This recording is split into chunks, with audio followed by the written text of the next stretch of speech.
Ladies and gentlemen, welcome back to HMP. I am your host, Adam Portress, and joining me today, he longs for the days when a pack of smokes only cost 2 bits. Sweet Sean's and Kovacs from the internet. Oh, do I ever.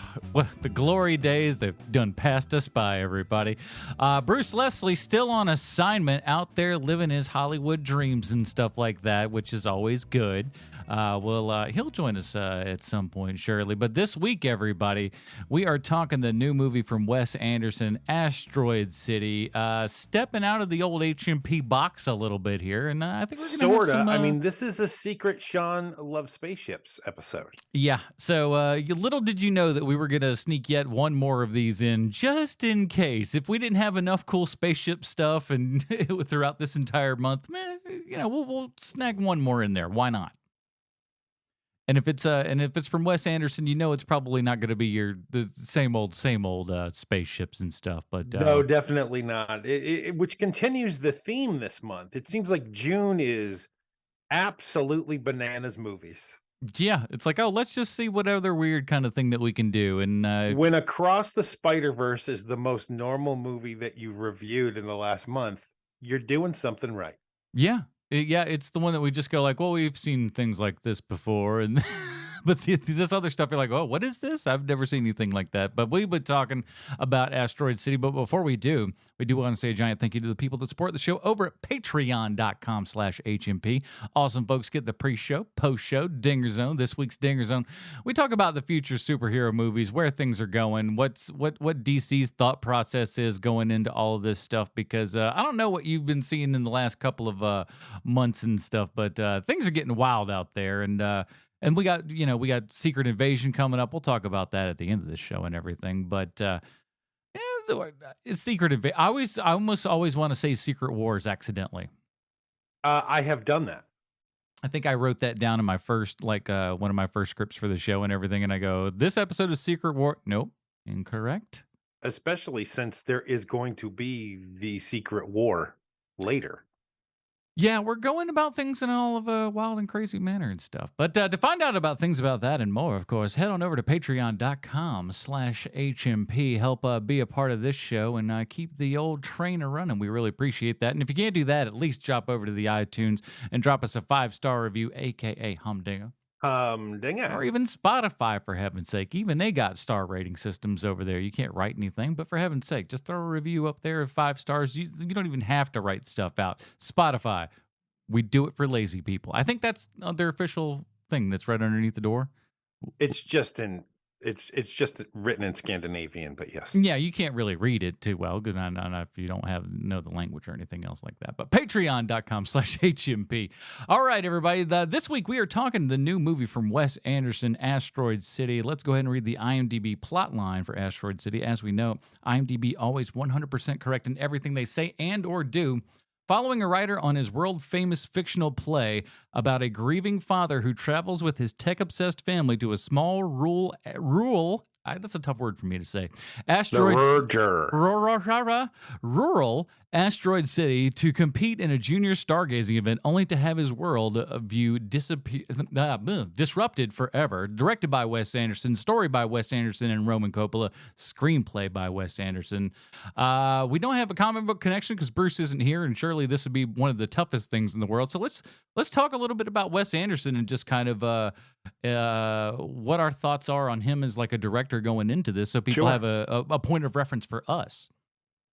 Sure. So I think I said this last week on the main episode that Wes Anderson, I didn't realize it until last week, actually, that he's one of the rare directors that I see his movies in a movie theater when I can't. Like, I didn't see The French Dispatch in a movie theater.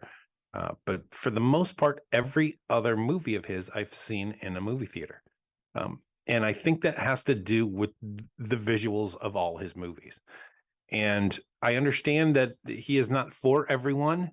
I understand that some people are like, and look, if you don't like Wes Anderson, don't bother seeing this movie. This is the most Wes Anderson-y movie ever made. Yeah, it's as him as it gets. And if you don't like it before, this is not going to be the one that changes your mind. Definitely not. And he has such a distinct style that there's even jokes of, what if the X-Men was directed by Wes Anderson? and people make those videos, and it looks like a Wes Anderson movie, but it's the X-Men. I mean, You there know, was a great just before this movie came out and everything, a wild trend on TikTok of people creating Wes Anderson themed TikToks and stuff of like imitating his style of shooting and everything with the color palette with the framing and stuff like that. And so that's also why I wouldn't be surprised if this movie has a little bit of legs in it, because people have been kind of in a fun way, in a good way, kind of memeing it around the internet and stuff. So I think this is something that a lot of people are actually kind of looking forward to, I think. I agree. And he does have such a distinct style that you can tell when someone is influenced by his work. Hmm. And that is that is becoming rarer and rarer these days. I think that he is someone who I'm going to continue to see his movies, but he is becoming dangerously close to being like Tim Burton, where Tim Burton started making Tim Burton movies and he happened to be Tim Burton. Hmm. I think that we are right at that edge with Wes Anderson, specifically with this movie. And I think that he just came onto the scene so quickly, and I think that Bottle Rocket, which is the least Wes Anderson movie he's ever made, and he just gets progressively more Wes Anderson as each movie goes on. Yeah. But everyone would really love to see the magic of the Royal Tenenbaums again. I think that that's what a lot of people wish for when they go into a Wes Anderson movie. And I think that that's impossible. I don't think that that will ever happen again. That movie is succinct and perfect as is.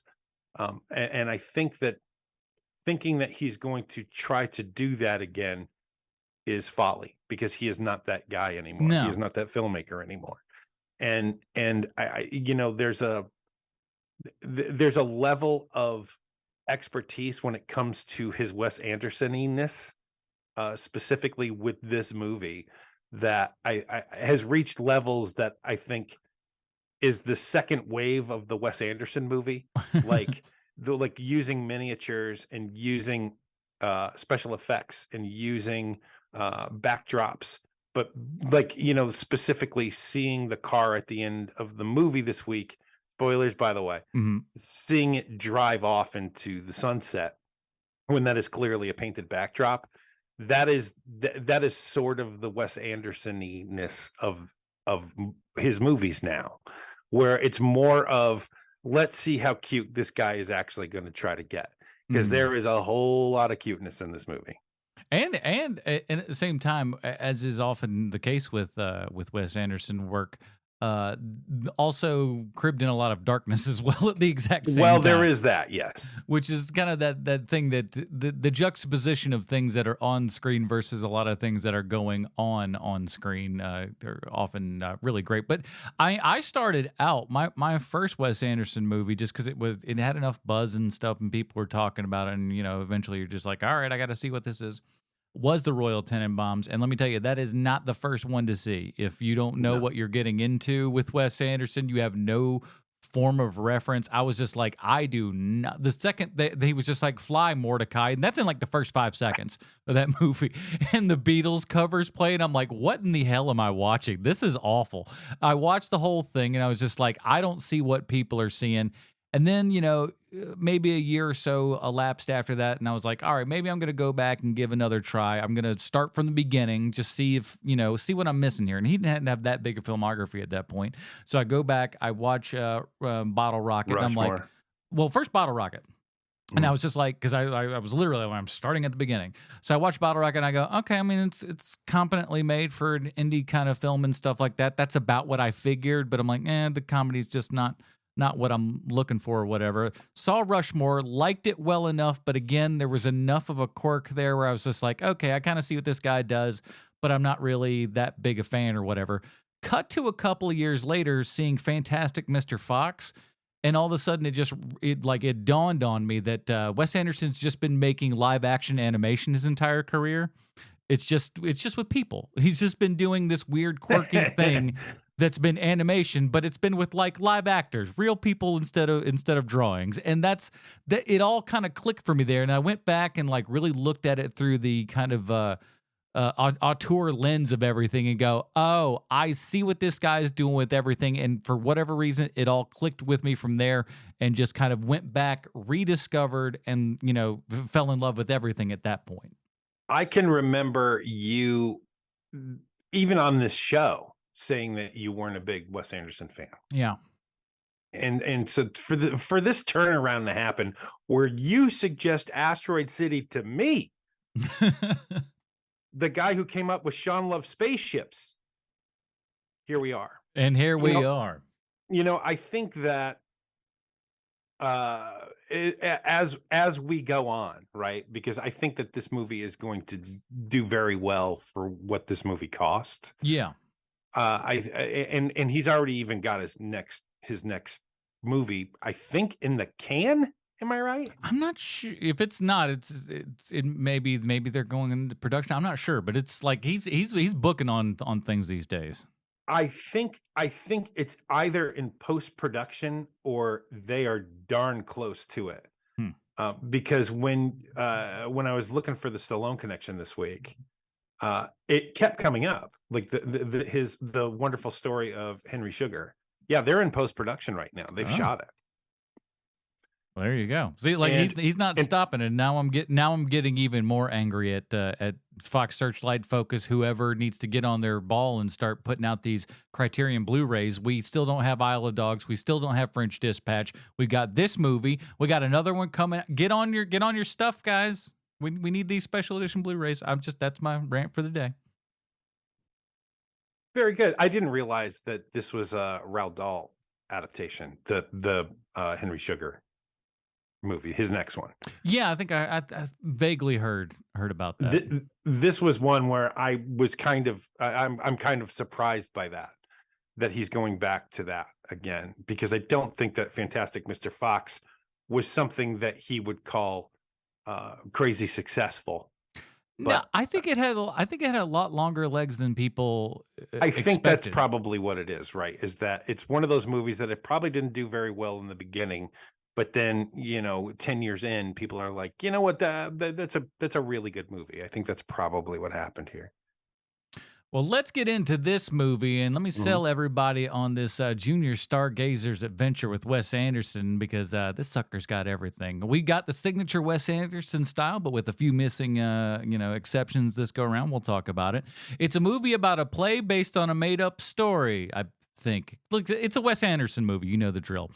We've got the best cast since, well, the last Wes Anderson movie, if we're honest. We've got deserts, a dead parent, an estranged parent, a hot teacher, sexy cowboy man, an alien, Ed Norton, the one who knocks Kevin Dillon's brother, different aspect ratios, the You Dare Me kid, Michael Scott, interesting sound design, witches and science experiments, God talk, Tupperware, photographs and auditions, miniatures, Tilda Swinton, the Green Goblin, Harley Quinn, Sabretooth, and you thought this wasn't a comic book movie. This sucker's got everything.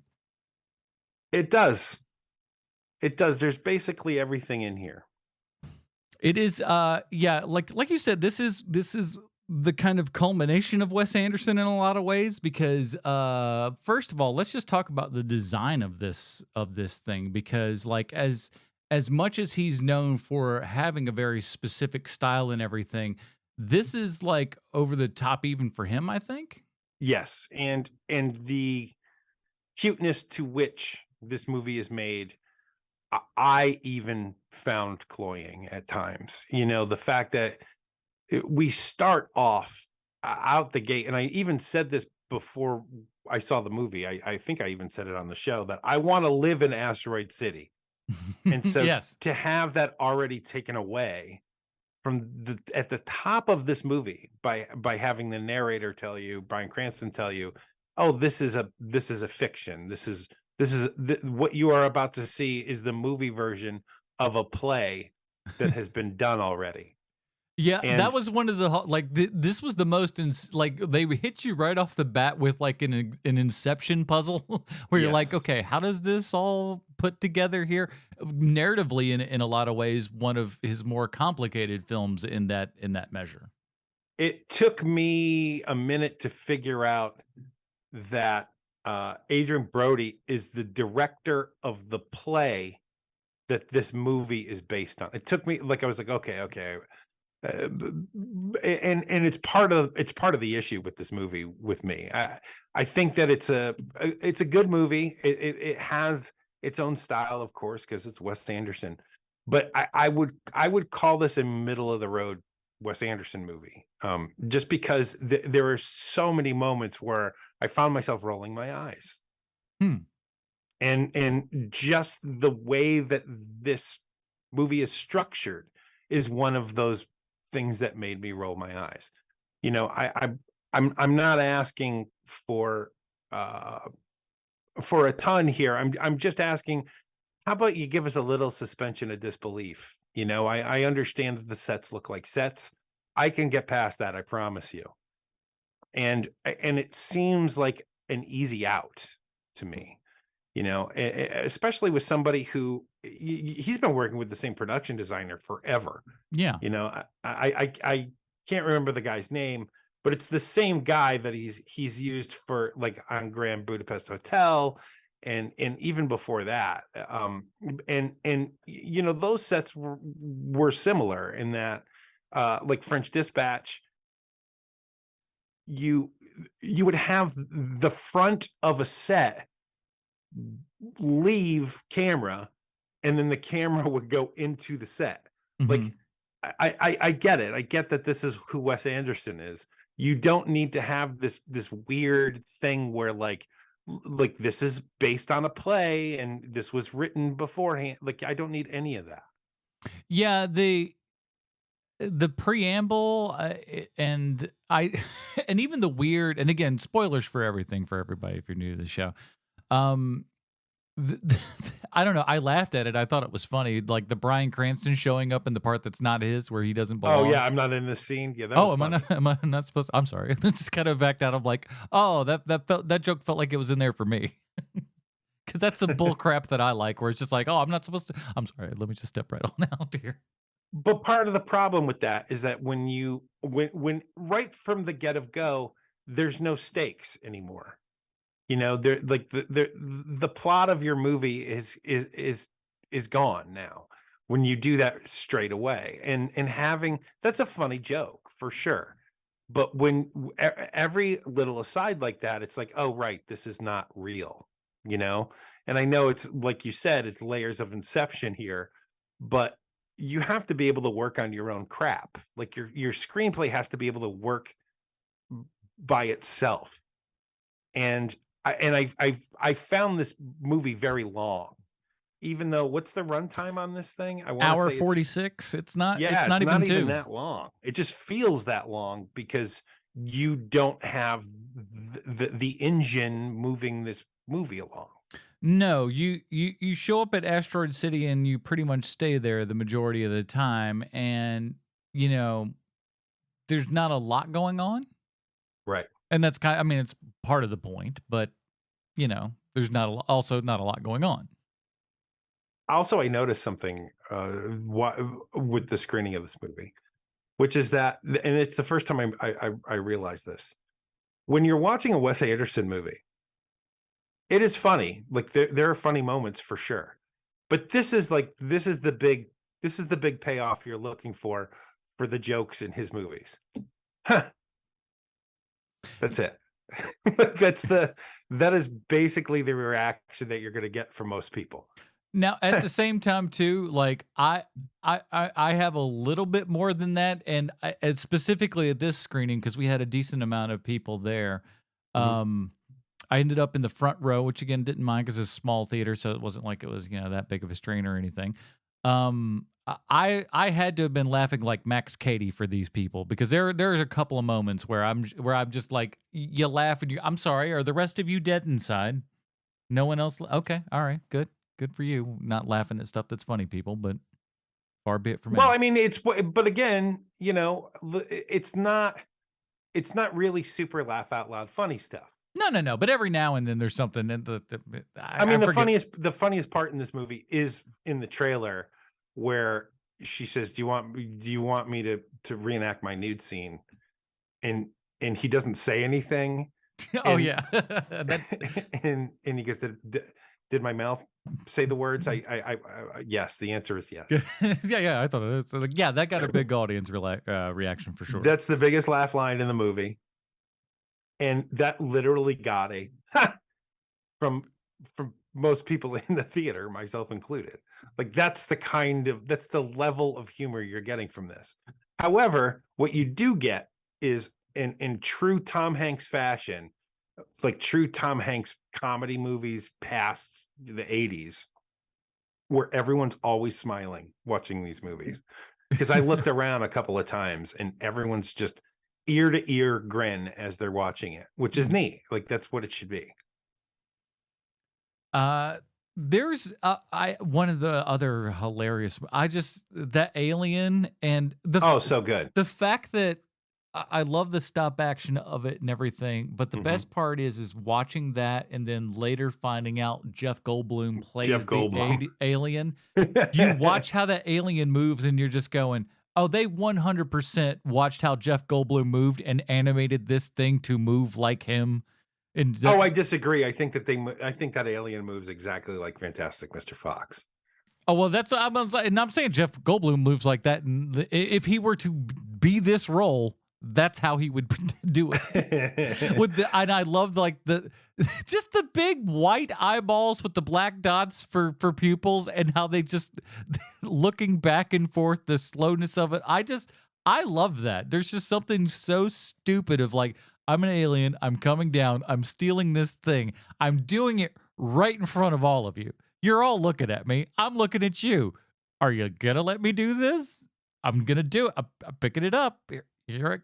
Bye now. And then he just leaves. Then they just leave.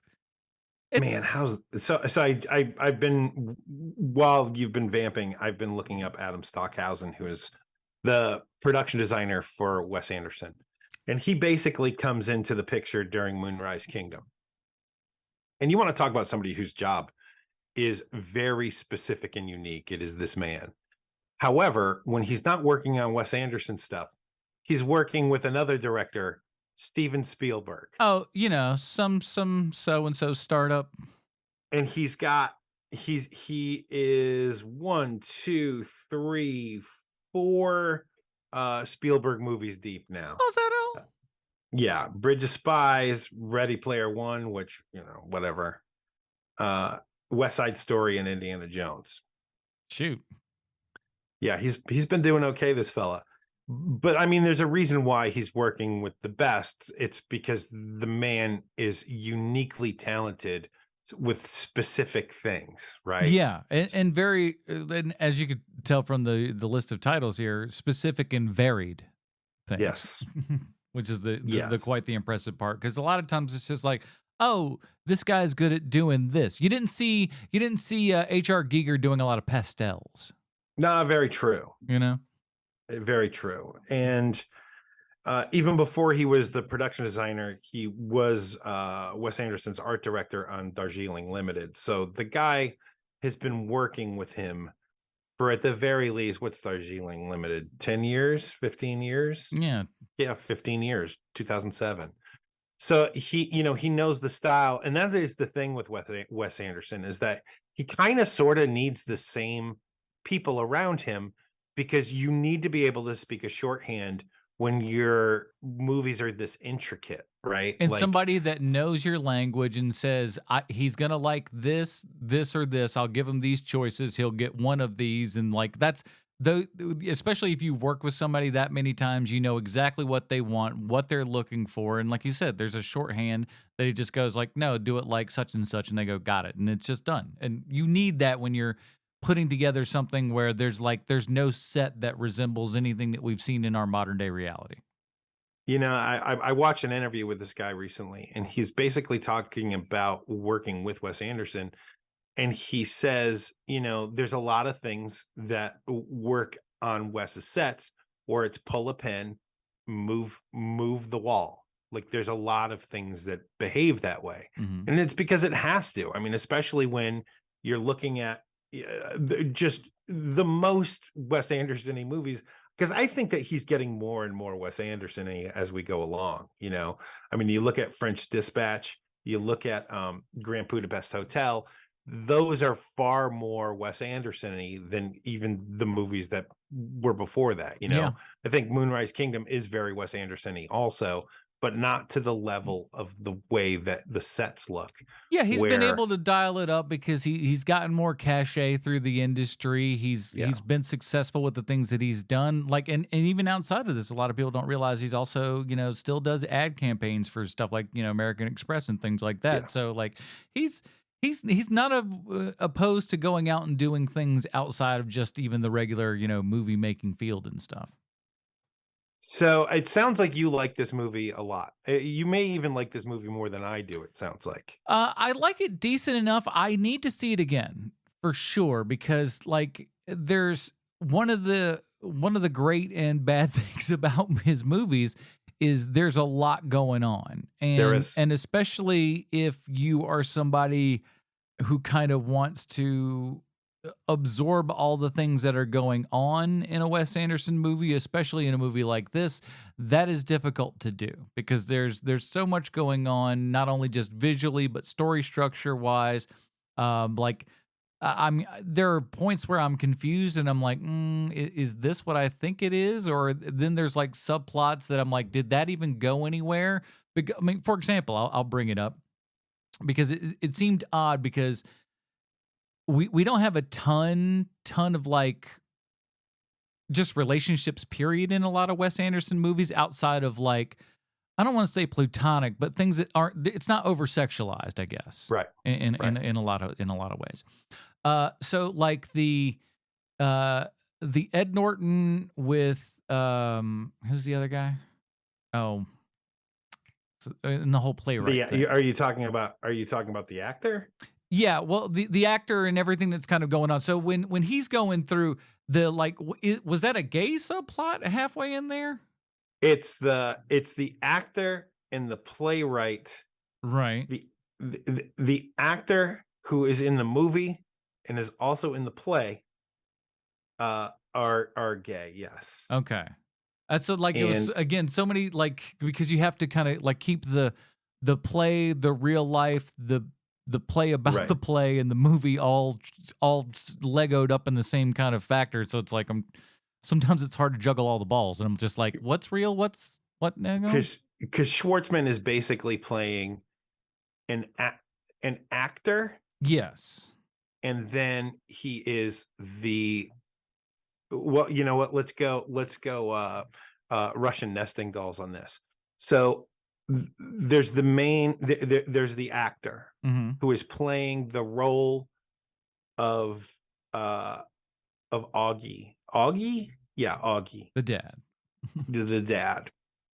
And he's the dad in the movie, and he played the dad in the play, and he meets the writer, the playwright. And that is where the homosexuality comes and he's in. kind of like, he was like an inspiration for the play in a way. Am I wrong about that? He's auditioning for the play. Was that his way of auditioning, was kind of sneaking on like that, delivering things? Was that by showing the playwright that he knows the character better than the playwright does. Right. And that's when we get the kiss. And that's also why it was just confusing, because like it never, like once they kind of like resolved that those two get together, it's never spoken of again. Right. Which but I mean, I was just like, I mean, what's more Wes Anderson than having a sexual relationship between two characters, and it's only briefly mentioned. And then that was it. It was just like, well, was this the prerequisite? Not just between those two, it's also with the character that Schwartzman's playing with Scarlett Johansson's character.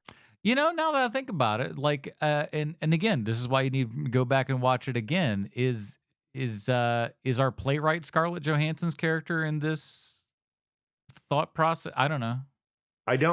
Again, that's now. I mean, because I just thought about that now, so I'm just like, oh well, now that you mentioned that, I'm like, is she the stand-in for him in this? Because he's in the entertainment. I don't know. you know, is usually my want to do is to try to figure out what the filmmaker's trying to tell us, right? Like I try to find the subtext in every and all of these movies that we see.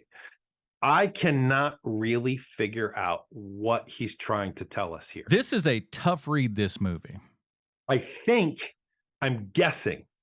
I think what he's trying to say is it's important to move on, and the only way to move on is to busy yourself with with the next thing. Is kind of what I think. It's a guess.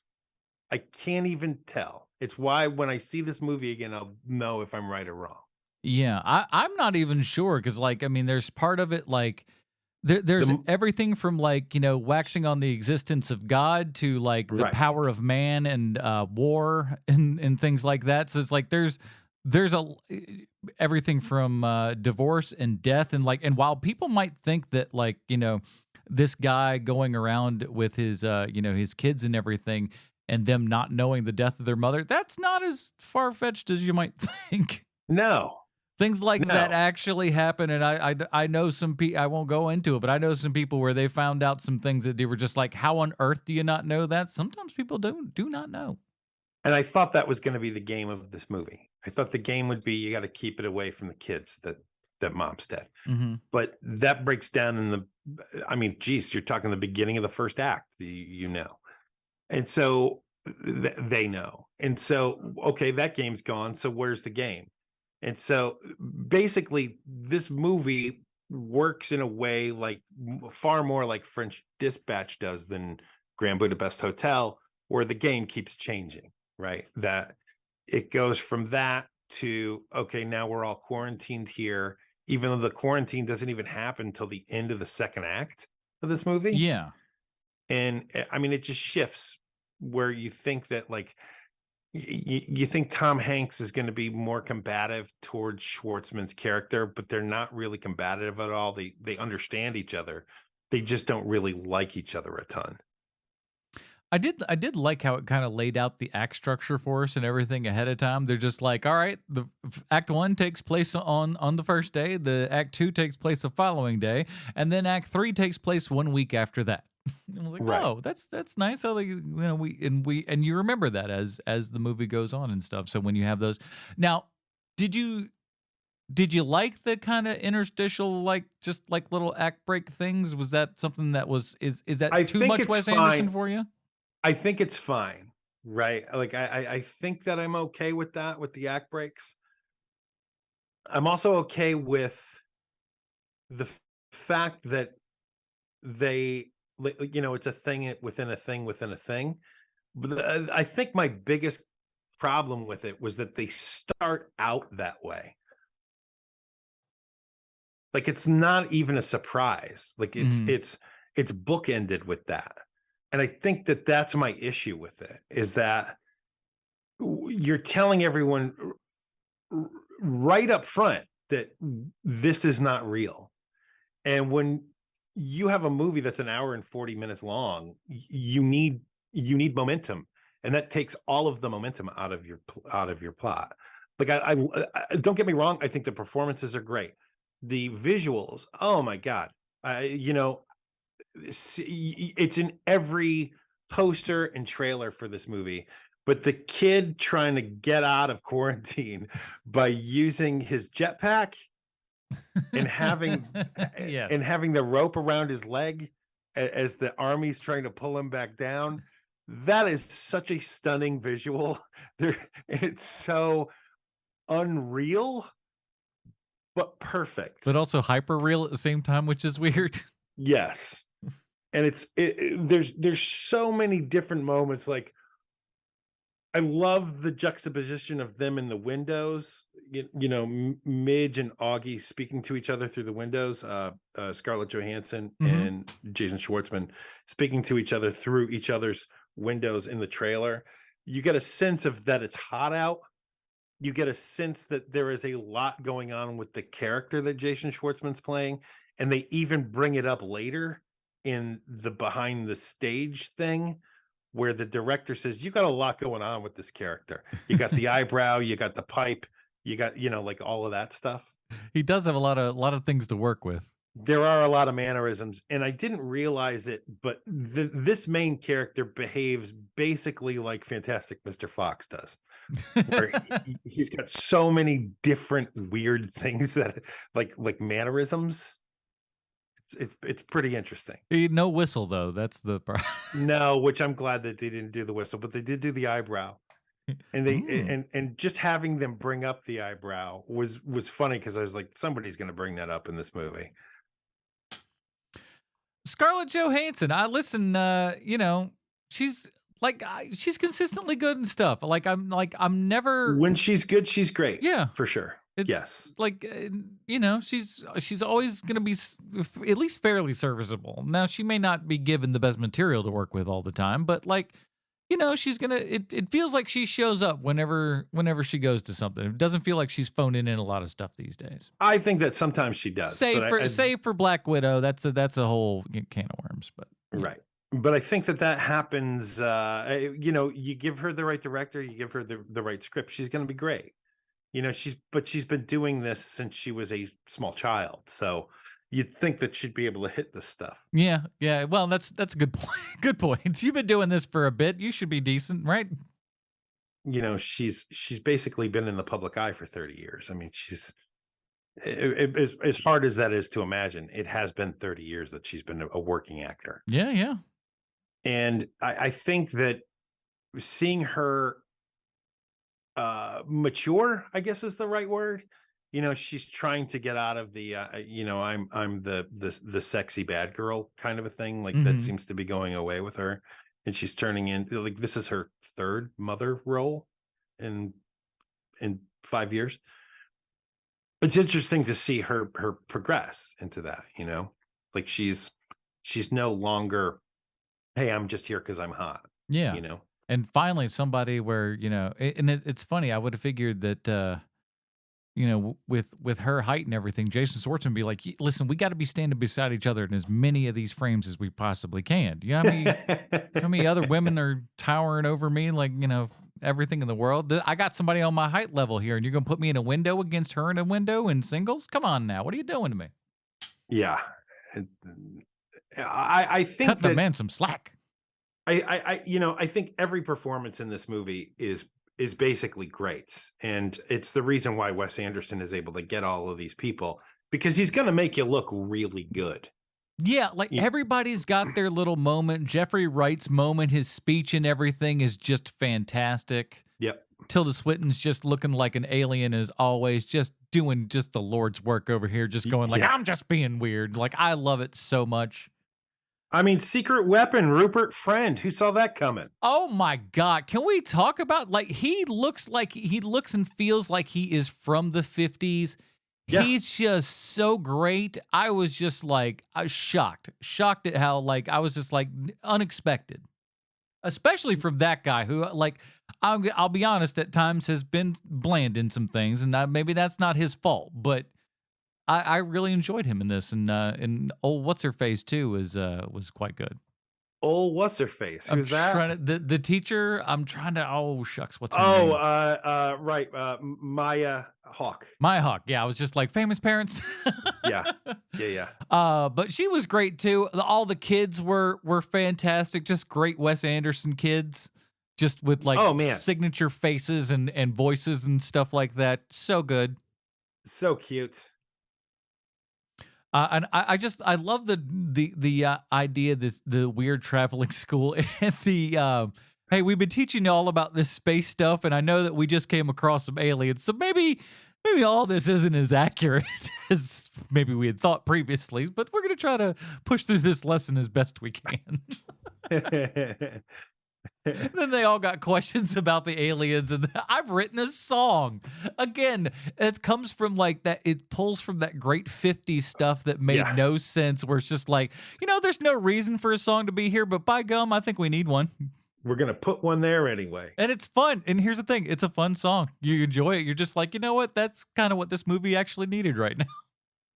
So I've got a bit of information here. that it surprised me when I learned it. But you know, the three sisters in this movie, the three little girls, his three daughters, Yes. they're actually sisters in real life. I could see that I mean, like, number one, they Though I thought that they were doing something very Wes Anderson-y because two of the girls look exactly the same.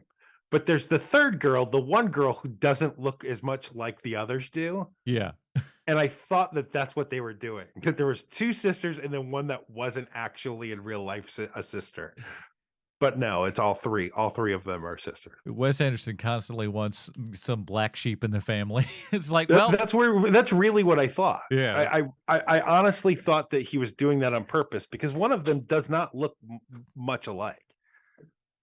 Yeah, there is every once in a while those families where like somebody will like, you know for a fact everybody's related, but it's like this one kid doesn't look like all the other ones. Yeah, for me it's my sister. I have two sisters who are younger, and my youngest sister is the one who does not look like the rest of us do. My daddy says I look like the mailman.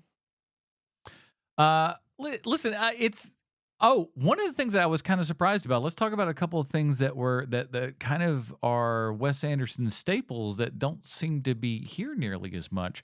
And part of that, I think the first one is due to the time frame, and that's the music is not as like, poppy as we've kind of heard previously. Now, it's not to say that there's not music in this, because there certainly is, but it's not your Wes Anderson style of music. That's more tends to end up being in like the 70s and stuff, and maybe even some 60s. But I think it works. I think it's that like AM nationwide radio stuff. It's the Mexican border playing country music, because what they would do is they would put radio stations that were higher higher frequency and wattage than the FCC was allowing, and so they would just go to Mexico and make their radio stations there and blast their signals from there.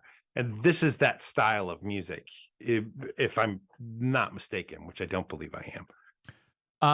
Another one is some of now granted, some of it's obviously just always going to be there, but like it didn't feel like he was following his kind of center camera style, if you will, nearly as much as previous movies would have us believe that he was doing. But it's still in there a lot. It's in there a lot, but there's a lot of separation. There's a lot of like some split screens with juxtaposition on left and right sides and stuff, and we split audio. Well, but I mean that comes from moving your camera, and it's not a handheld camera move. I mean, the thing is on a tripod, and he moves it 45 degrees. Yeah, I mean that happens a lot in this movie, and I think that you can't, if your camera is moving that much, you can't have that center that he loves to have for most of his shots. Yeah, it was interesting, and again, I do love kind of, oh my goodness, can I tell you how excited and just thrilled beyond belief that I was in a theater with a proper 2:3:5 screen, and so the aspect ratio does properly what it's supposed to do, because this is something that he's been doing since, I want to say, Grand Budapest Hotel, of having different aspect ratios included within the movie itself. And I know for sure that he tends to send letters along with the movies and stuff, probably digital form these days, but it used to be in print and everything, where they would be like, hey, here's what this is supposed to be. It's supposed to be on this type of screen. Here's where the volume should be. Please and thank you, kind of thing. And this was played on the right screen, and that was so lovely to see, because especially with a movie like this that's not like a giant blockbuster release or anything, it usually tends up being on a smaller screen, and a lot of times those smaller screens are just 1:8:5 screens, and like this movie would suffer hardcore if it was on the wrong screen and everything. So happy that was a happy accident for us that we went to a proper theater that had something right, because you are gambling these days, boy. Unless you know specifically what you're walking into, it is a roll of the dice. So, Adam, we got to pause here for a second because I am about to explode. I got to go to the bathroom so Okay. bad. Yeah. All right, I'll be right back. Mhm. This commercial break brought to you by HMP. Patreon.com/HMP today. Pre-show. Post-show. I dig the zone. Oh, yeah.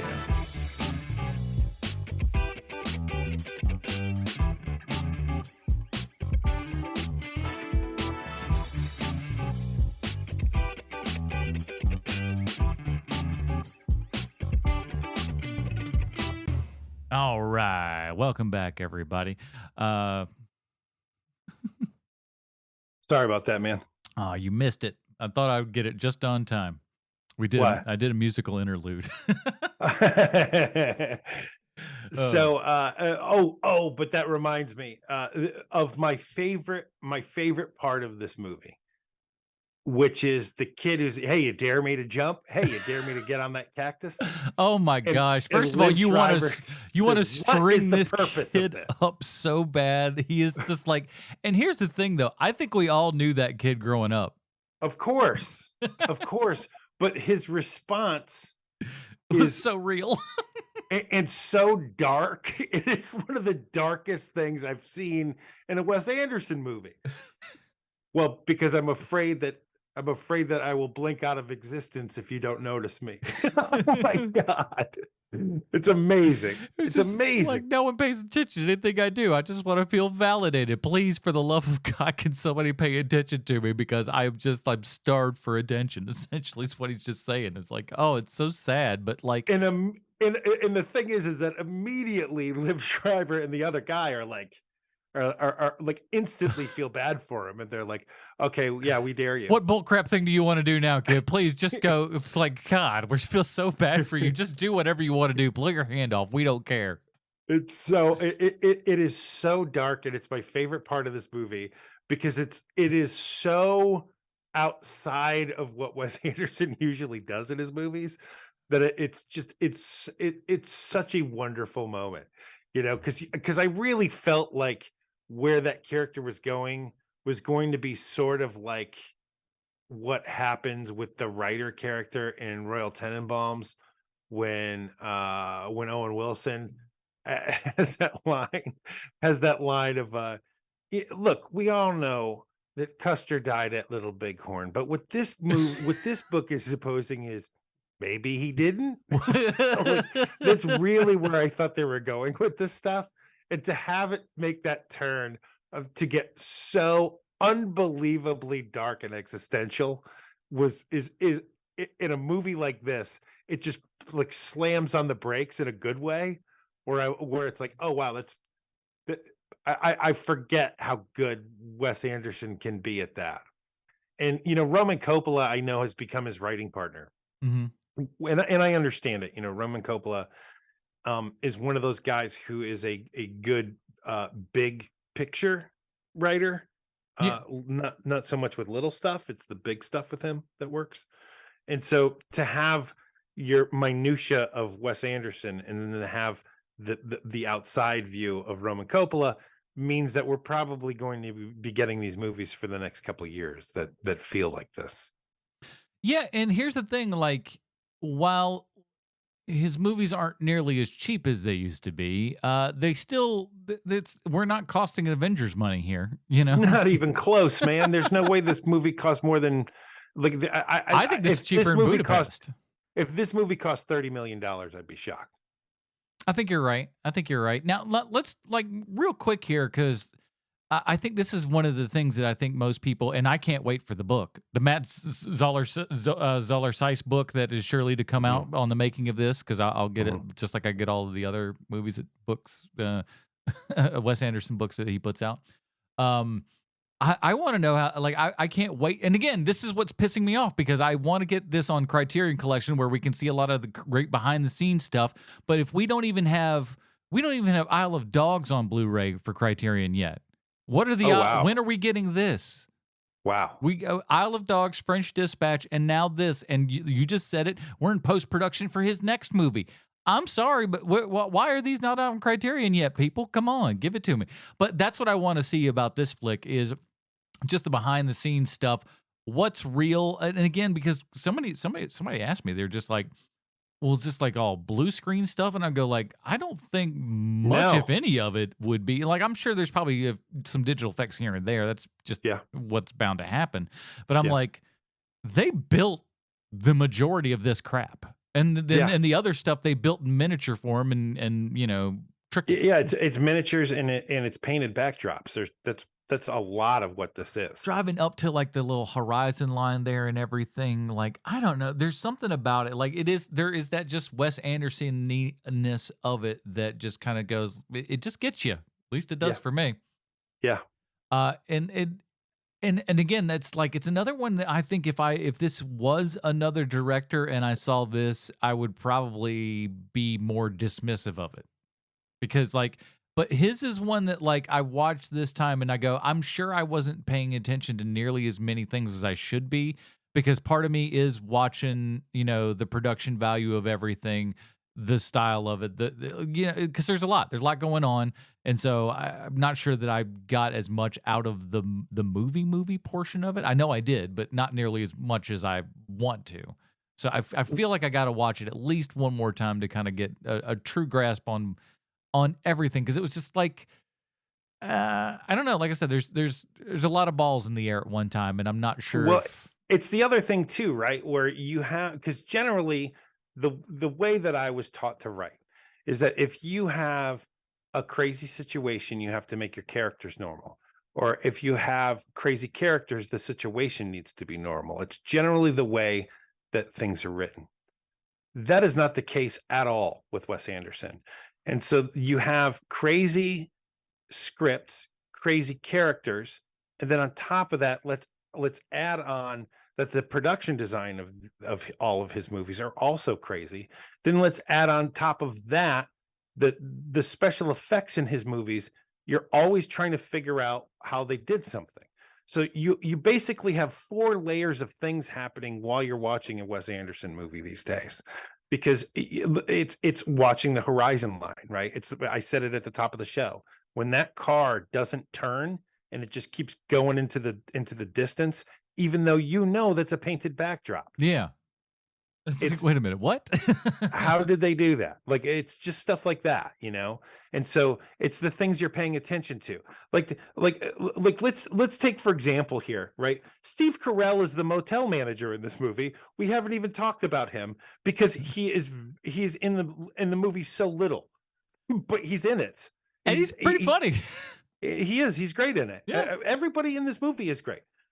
Bob Balaban is in this movie. He's great. Somebody like Fisher Stevens, an almost unrecognizable Fisher Stevens is in this movie. Yeah, you got to listen for the voice, and then you hear it and go, Yeah. oh. And I even thought, for a second, I thought, boy, the cojones on this movie to put her name in the title and in the title and everything, and just have Margot Robbie be a picture. I was like, well, but they do. I mean, they do have that scene where she's there, obviously. But I was just like, man, if you put her name in this and it's just a photograph, I was like, wow, what a pair. I love it. To me, that was like, I thought that was the most baller move in the world. Is we're going to get Margot Robbie in this movie. We're going to credit her in the movie, and it's only going to be a Polaroid. I was like, wow, that's a killer move. But I'm glad she was in it, and it made for an interesting scene and stuff like that. But that would have been an even bigger move, though, if she'd have just been in the picture. So I've got to ask the question. And she still complained that she wasn't paid enough. I've got to ask the question that that we have not brought up, which is, and I already know the answer to this. So there's basically 2 questions behind this question, which is, how long do you think the discussion was had with Scarlett Johansson? By the way, you're going to be naked in this scene. How long did the discussion go before she said, no way, that's going to be a body double? Well, I do know this, that number one, that is her. Oh, is it really? That is absolutely her. So much so that she ended up directing that scene because Wes Anderson was too embarrassed to do so. Get out of here. Really? That's the word on the street. Oh, wow. I had no idea. So, and what I think the more informative thing is that we do know now that if you blur it out, full frontal nudity acceptable for a Oh, wow. PG-13. That's a PG-13 film that we saw that has blurred out but full frontal nudity. You know what you're looking at. Yeah. But it's a PG-13 film. I don't know. Wow. Who knew? This must still have some Fox behind it. Their Focus is that under Universal? Oh, I forget man, I these couldn't days. tell you. They've gone through so many different hands. It's tough to say. I've stopped paying attention to all that stuff. Yeah, it's one of those things. Once it goes through about 15 different hands, you're just like, I don't know. It's all BlackRock. It's just BlackRock owns the movie entertainment industry. They old, your toothpaste and your movies. Who gives a crap? They just give it to them. Why not? Vertical integration. Exactly. Now, before we get to our final reviews, we have to find out how this. It's the best thing I've said all week. How this Wes Anderson film relates back 1-to-1 with Sylvester Stallone. Good luck with this one. Well, I mean, it would be super easy, right? Because of Margot Robbie, but I didn't go that way. I wouldn't figure. Thank you, Adam. I have a prepared statement. Hi, Mr. Stallone. This week, the Stallone Connection is an actress that's been around for many, many years. She's been on Conan O'Brien several times, as have you. But the first time she was on the show wasn't as a guest, but she was playing a character named Sarah Hughes back in 1994. Turns out she's also the most famous person to appear in a movie that has the audacity to call itself Home Alone 3. And please keep in mind, this is a movie that boasts the talents of Alex D. Linz and Neil Flynn. Ooh. Who are they? Well, one was the kid who took over the Macaulay Culkin role, and the other played the janitor on the TV show Scrubs. I'll let you figure out who's who. But this week, we're talking Scarlett Johansson, a lady that's been on screen since she was in the movie North. I've never seen that movie because anyone who's ever seen that movie gets a really weird smile on their face whenever I ask them about that. And they go, oh, it's awful. So I'm going to let sleeping dogs lie. What I'd like to speak with you about is something that I thought was a thing of the past, like a relic, but that's the movie star. Here's what it is. I keep trying to edit the thing I wrote while I'm speaking it like an idiot. Like, that's wrong. I'm going to fix it right here, right now. What do you mean that's not doing working? It on the fly like an idiot. But here's the relic of the past that I didn't think existed anymore. It's the movie star who thinks they should put out an album. Oh, yeah. That was a classic time. Scarlett Johansson is no stranger to movie star thinking they should put out an album. In 2008, she put out a music video for her song, Scarlett Johansson, Falling Down. And Mr. Stallone, I already know what you're going to ask. You're going to ask what everyone else asks when it comes to a Scarlett Johansson video. Does the video have Salman Rushdie in it? And the answer is yes, of course it does. And to answer your follow-up question, yes, David Bowie does perform on the song. If only we knew who wrote the song, all of our questions would be answered. Oh, wait a minute, we do, because the song was written by Tom Waits. What? So next time someone tells you that everyone works the same amount, it works just as hard at the thing that they're trying to get massive achievement in, remember that Tom Waits wrote a song that was also performed by David Bowie, and we've never heard of that song. Oh, and by the way, the guy who directed her music video is the same guy who directed Moneyball. Yeah, that's right. So thank you for your time. I hope to hear from you soon. Your pal, Sweet Chauncey from the internet. Man, oh man, oh man. Well, here at Hero Movie Podcast, we got our own patented Robin rating system. I'll start here. Asteroid City. Listen, I like this movie. This was not an instant fall in love with type of movie. Like I said, I need to see it at least one or two more times. I'll probably see it once more in the theater just to do it. And then it may be forever until I see it again. That's why I'm going to go see it in the movie theater again, because it may be 10 years before I see it on Criterion Blu-ray. So get while the getting's good, I suppose. So for me, I'm just gonna go Damian Wayne this time, kind of right there in the middle. Like I like it well enough.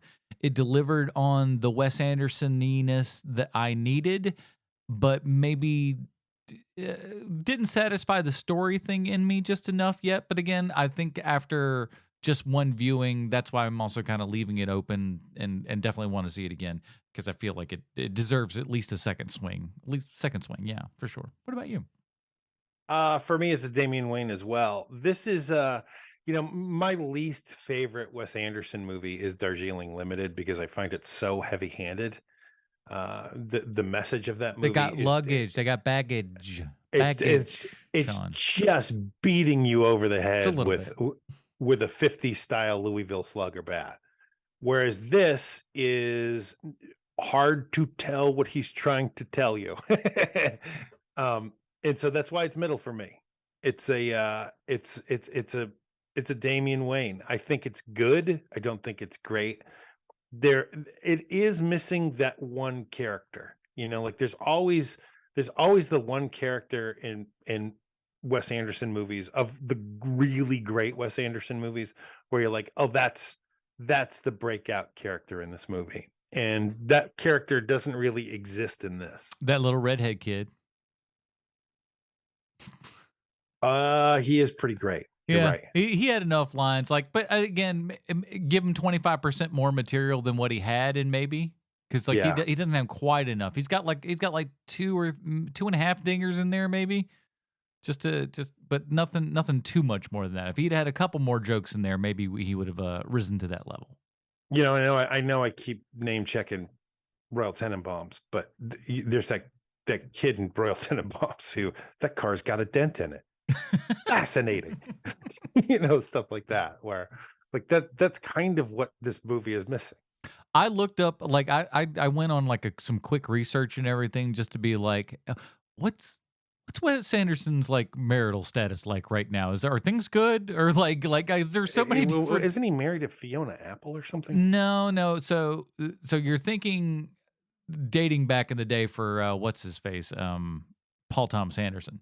Oh, you're right. That's what you're thinking. He's married to, I forget where. I don't think he's married, but it's one of those long-term kind of things. They got a kid and everything. It sounds like things are going good. She's she's artist of some type. I don't know. Oh, cool. You know how that is.